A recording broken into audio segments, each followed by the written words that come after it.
What is up, guys? In this video, we're going to be going over 5 tricep exercises that really blew up my triceps and added some inches to my arms over the years. So let's get on into it. What is up, my friends? Coach Joe here at the Lions Den, located in Colmar, PA, strength and conditioning facility with a spice of strongman training in there. If you guys are coming to this video, hopefully you watched my previous video on bicep training and the exercises that have really helped increase the size of my arms. I'll put the link right up here. So in this video, we're just gonna dive into my top 5 exercises for the triceps. So it's called the triceps because there are 3 heads to the triceps. We have our lateral, our medial, and our long head of the tricep. And the way that we can hit the different heads of the tricep is through different range of motion with the shoulder, as well as different exercises I'm gonna cover right now. The first exercise on my list when it comes to tricep growth has to be the skull crusher. And typically when I do this exercise, I like to use the easy curl bar just because it takes a little bit of pressure off of my wrist personally. And when doing this exercise, when I'm bringing the bar down, I like to go past my head and almost a little bit behind my head, which just allows for more range of motion in the movement coming from the shoulders. And more range of movement, we're gonna hit the long head of the tricep just a little bit more. And as I bring it back up, I don't lock it out all the way, and I almost have my elbows bent slightly. This is mainly just to keep time under tension with the muscle, and like I said, just trying to activate that long head as much as possible. So one of the common mistakes I see when it comes to the skull crusher, and I myself was guilty of this for a long time, is just bringing the barbell to your forehead and pressing it straight back up, locking it out every single time. Now the reason that we want to try to stay away from this is just to have more time under tension without that lockout, and also just getting more range of motion for the long head of the tricep.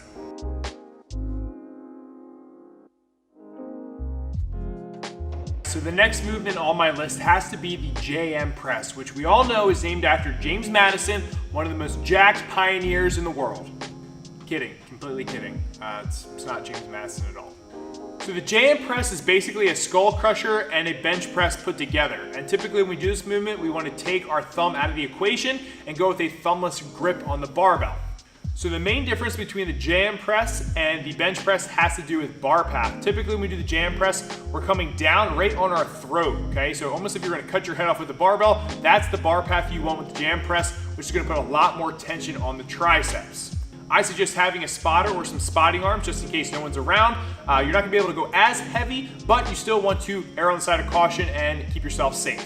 If you're looking to get even more tricep engagement, you can add pins to this movement, which is going to just help really section off the bar path to keep it way more in your triceps and take away the chest and shoulders from the movement as well. Now, typically for me, we're talking straight up hypertrophy, okay? So I like to do this movement for anywhere from 10 to 15 reps, 3 to 4 sets. People do go a lot lower with their reps and use it in a strength block, which is totally fine, but for the sake of this video, if you're looking to get more volume in, I would say stay between that 10 to 15 rep range for this exercise.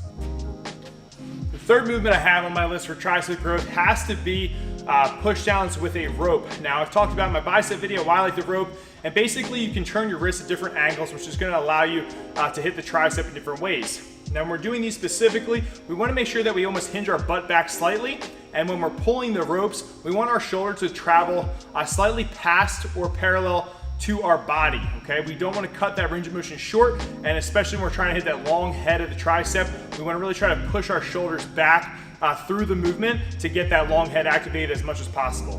When it comes to this exercise, I like a little bit more volume, so I'm gonna do 3 to 4 sets from anywhere from 15 to 20 reps. I feel like that's the sweet spot for me, but play around with it and see what works best for you. One of my favorite movements when it comes to tricep growth, even upper body growth, has to be doing dips. These are foundational movement that are just in my programming ever since I was a teenager, and I'm sure you guys at some point in your training have done dips. So I like to keep dips in my regimen, throughout the year. You can add weight to these, okay, by using a belt, whatever. But typically the rule of thumb here is that in order to activate more triceps, we want to kind of press our chest through on the movement, and that we want to kind of get about parallel or slightly below parallel so that we're feeling it more in the triceps instead of pushing more of a lean forward and feeling that more in our pecs. So for me, I don't like to go too deep in these because then I actually feel it in my shoulders, but everybody's different. So I'd say rule of thumb, parallel, slightly below parallel, 3 to 4 sets, anywhere from 8 to 15 reps, I feel like is gonna be the bread and butter for this movement. All right, last movement, and this is gonna be for just a burnout at the end of the session. We really like doing banded kickbacks here. Now for this exercise, what you're trying to do is just literally just obliterate the rest of the tricep and finish up your session. So we like cranking these out for about 3 to 4 sets, 20 to 30 reps, just all out, kicking them back as hard as you can. No rules, take no prisoners, put the blood in the tricep, finish it out. Shouldn't be able to do anything when you're done with this exercise, and it should just be a wrap for the whole session. If you don't have a band, you can easily substitute this with a cable machine. Just do one arm, switch to the other arm, and then bang out your sets and reps, and voila, your triceps are fried. So you guys have it. Wrapping up this video, giving you guys some exercises that have worked really well for me and my clients, but interested to know what you guys have to say. So drop below in the comment section tricep exercises that really have helped increase the size of your triceps. Hopefully you guys checked out the bicep video that I put out before this one, but I think between those two videos you have some great information to help grow your arms to that next level. So if you guys enjoyed the video, make sure you give it a thumbs up, make sure you subscribe to the channel, and until then guys, stay lean, mean, strength machine. I'll catch up with you guys next time. Peace.